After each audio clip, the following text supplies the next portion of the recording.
Hi, my name is Bridget Kerr, and the date is September 1st, 2022. And today we're going to be talking about various terminologies that were discussed in Module 1. And as a clinician, it's very important that you know how to discuss these topics. And so let's get started. A disease is a physiological process of deregulation that decreases the overall fitness of an organism. A disease also could be something that isn't visibly seen, and so that's why it's important that you ask your patient questions in regards to their health habits, their exercise habits. It's very important.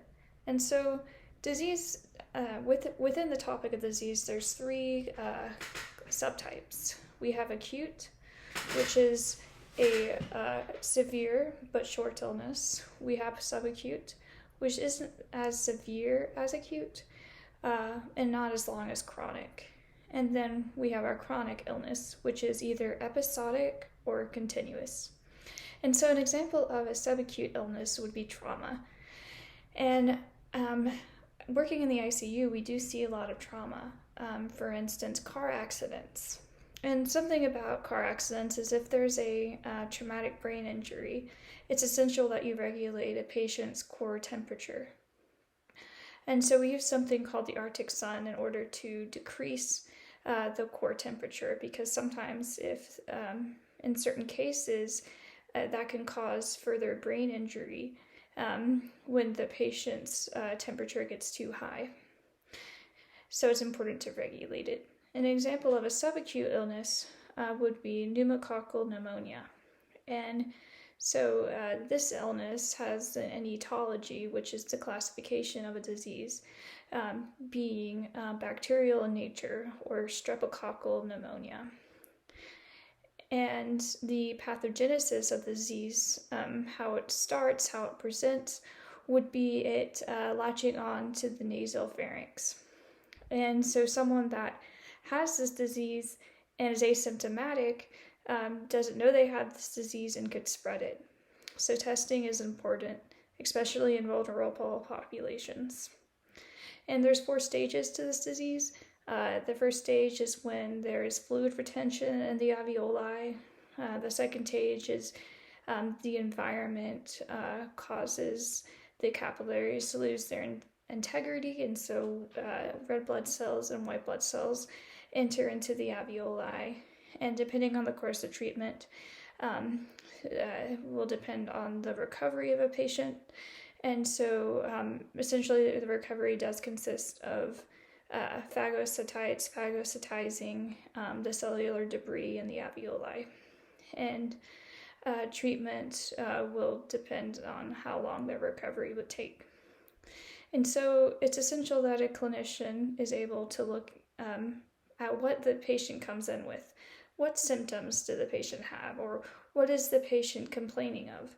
And so a patient with this illness might be complaining of lethargy, feeling cold, having a cough that looks like it has, like the sputum looks like it has blood. So those are symptoms. And then the signs are actually what the physician observes. And so a physician would be wanting to take a temperature of the patient there. Or does the sputum actually have blood in it? So they would want to look at that as well. And so in combination with a patient's social history, since an illness like the pneumonia it tends to happen in elderly populations, you would want to see if other people have such an illness. And so you would want to use that in order to make a diagnosis. And you'd want to also perform some diagnostic tests. And so in this case, with the pneumococcal pneumonia, you'd want to do either an X-ray and sputum test, or more recently there has been a urine test that can test for the presence of this bacteria.